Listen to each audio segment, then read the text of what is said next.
कोटी कापू लाडक्या बहीण योजनेकडे वर्ग केले त्याआधीही तुमच्या खात्यातले पैसे कापले होते तसं सामाजिक न्याय विभाग काम करतो. तुमच्या माध्यमातून मला जे कळालंय की माझ्या खात्याचे जवळपास 425 कोटी रुपये वर्ग करण्यात आलेले आहेत. पूर्वी सुद्धा माझ्या खात्यातून 7,000 कोटी जवळपास वर्ग करण्यात आले आणि याची मला काही कोणती कल्पना सुद्धा नाहीये, मला त्याची माहिती नाहीये. परंतु जर सामाजिक खात्याची जर आवश्यकता नसेल किंवा त्या खात्यामध्ये पैसे खर्च करायचे नसतील ते खातं बंद केलं तरी चालेल. कशासाठी पाहिजे? सामाजिक न्याय खातं हे सर्व दलित वर्ग, पीडित वर्ग या सर्वांसाठी आहे ते खातं आहे आणि त्यालाच पहिल्याच निधी अपुरा पडतोय आणि याच्यातून निधी वर्ग करता येत नाही हे मी वारंवार सांगतो. कारण की हे तुम्हाला बंधनकारक आहे, याच्यातून तुम्हाला निधी कट करता येत नाही. पण तरीही जर असा निर्णय होत असेल तर त्याची मला कल्पना नाही. परंतु निश्चितच मी या बाबतीमध्ये मुख्यमंत्री साहेबांशी चर्चा करेन. पण या सरळ सरळ आता ह्याला अन्याय म्हणा किंवा का केला कट याबद्दलची मला कल्पना नाहीये. परंतु मुख्यमंत्री साहेबांशी जरूर त्यांच्या कानावर या गोष्टी टाकेल की हे असं करणं मला वाटतं कायदेशीर नाहीये. परंतु फायनान्स डिपार्टमेंट आहे ना, ते आपली जी मनमानी चालवत त्यांना जे वाटतं ते खरं, ते कायद्यात बसतं असं जे काय दाखवतात दरवेळेला ते चुकीचं आहे आणि याला माझा विरोध आहे. सहन करायची एक लिमिट असते, मर्यादा असते आणि यापेक्षाही जास्त जर तुम्ही करत असाल तर मला तर वाटतं की सरळ सरळ सर्वच निधी एकदा कट करून टाका ना. कशाला पाहिजे मुलांना शिष्यवृत्ती, कशाला पाहिजे मुलांना हॉस्टेल, कशाला पाहिजे त्या सर्वांना पुन्हा आणायचं? खातच नसलं तर ते चालतं. अजितदादा मनमानी करतायत कारण या आधी पण तुमची तक्रार होती त्यावेळेस सत्ता असताना. हे बघा, माझं स्पष्टपणे मत आहे की या खात्याचा कायदेशीररित्या तुम्हाला कोणताही निधी वर्ग करता येत नाही, कट करता येत नाही. आणि जर हे कायद्यानुसार जर बंधनं असतील, जरी फायनान्स वाले आपलं डोकं जास्त चालवत असेल तर हे बरोबर नाही हे स्पष्टपणे सांगतो. आदिवासी खात्यामध्ये निधी का वर्ग करतात? ते खातं कशासाठी निर्माण झालंय? सामाजिक कल्याण खातं कशासाठी निर्माण झालंय? काहीतरी त्याला बेस असेल का नाही? काही नॉर्म्स आहेत का नाही त्याचे? इतर खात्यातून पैसे वर्ग करता येत नाही, इतर खाते नाहीत. परंतु हे असं मला ते पटलेलं नाही हे मी स्पष्टपणे सांगतो. मुख्यमंत्र्यांशी जेव्हा चर्चा होईल त्यावेळेला याच्यातून योग्य तो मार्ग आम्ही काढू. पण याचा परिणाम तुमच्या खात्यावर म्हणजे आदिवासी भाग असेल किंवा त्यांची योजना होणार आहे? निश्चित होणार आहे. माझं दायित्व गेल्या वर्षाचं 1,500 कोटी रुपयाचं आहे, दायित्व आहे, देणे आहे मला.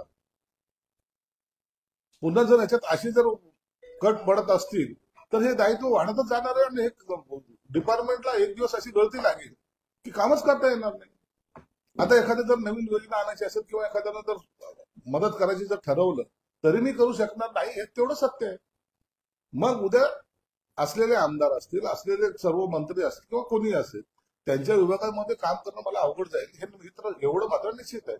आदिवासी आणि ज्यावेळेस कापले गेले होते त्यावेळेस मुख्यमंत्र्यांना पत्र दिलं होतं, त्याची त्यावेळेस दखल घेण्यात आली नव्हती, हे सत्य आहे. आता त्यावेळेला त्यांना मी पत्र देणं हे माझं काम आहे. ते माझे वरिष्ठ आहेत, त्यांनी काय निर्णय आणून दिलेला आहे त्यावर मुख्यमंत्र्यांनी काय निर्णय घेतलाय किंवा काय सूचना दिल्या त्याची कल्पना मला नाही. शिवसेनेच्या मंत्र्यांच्या खात्याचे पैसे वर्ग करताना दिसते वारंवार असं एक वाटतंय. शिवसेनेच्या खात्याचे इतर खात्याचे पैसे वर्ग झाले की नाही मला कल्पना नाही, पण तो सामाजिक न्यायाचे झाले एवढं मात्र निश्चित सत्य आहे आणि ते सत्य नाकारता येणार. शिवसेनेचे मंत्री त्यांचाच निधी कमी करत असतात असं दिसतंय. आणि याच मुद्द्यावर 2.5 वर्षापूर्वी 3 वर्षापूर्वी तुम्ही त्यांच्यापासून दूर केला होता अजित पवारांपासून.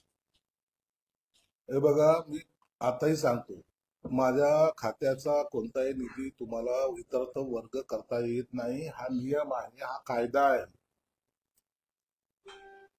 या नियमाला डावलून फायनान्स मध्ये जे काही महाभाग बसलेले आहेत त्यांना जर आपण जास्त हुशार आहोत असं जर वाटत असेल तर त्यांनी मला ते दाखवलं पाहिजे की आम्हाला हा निधी वर्ग करता येतो आमचा तो अधिकार आहे असं जर दाखवलं तर मी त्याची माफी मागेन.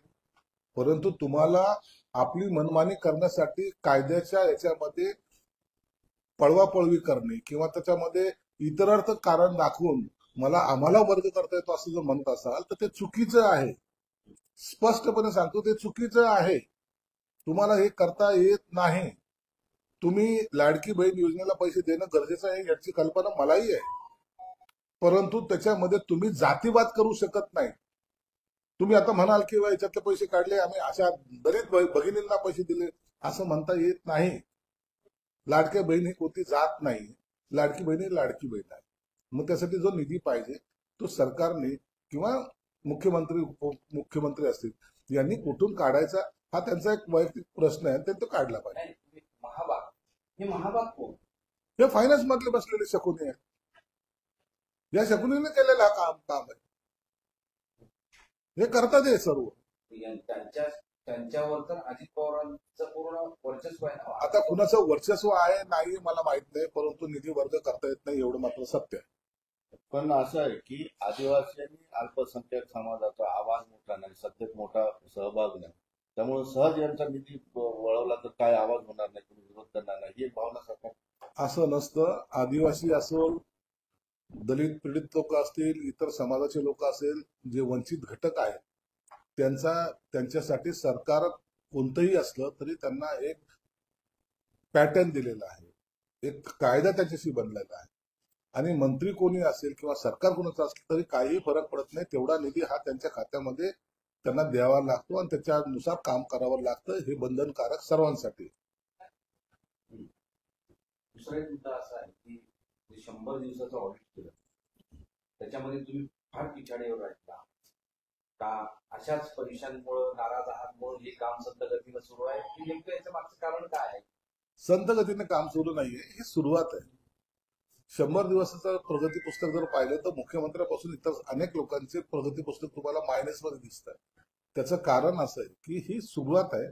सुरुवातीला जो काही गॅप आहे, पहिल्याचा कामाचा आणि आताच्या याच्यामध्ये जो काही गॅप निर्माण झालेला तो गॅप भरून काढण्याचा प्रयत्न सर्वच मंत्री आणि सर्व अधिकारी करतायत. म्हणून तो गॅप भरायला पहिला त्याच्यामध्ये तुम्हाला कमी मार्क दिसतील, परंतु आणखीन हा जो कार्यक्रम पुढे कंटिन्यू चालणार आहे त्याच्यामध्ये निश्चितच तुम्हाला प्रगती झालेली दिसेल. आणि आम्ही जे काही पिछाडी आहोत, एक दिवस आम्ही आघाडीवर निश्चित तुम्हाला दिसू. लोकांच्या नजरेत चांगली कामं करणारे विभाग नापास झाली आहे, त्याला कारणीभूत कोण आहे? कारणीभूत नापास म्हणून समजू नका. मी तुम्हाला सांगितलं मागचं गॅप भरायचं काम आम्ही पहिले करतोय आणि आता एक सुरळीतपणा त्याला यायला लागलेला आहे. नवीन घडामोडी पाहण्यासाठी आजच आम्ही मुंबईकर 24 तासला लाईक करा, सबस्क्राईब करा आणि अपडेट रहा.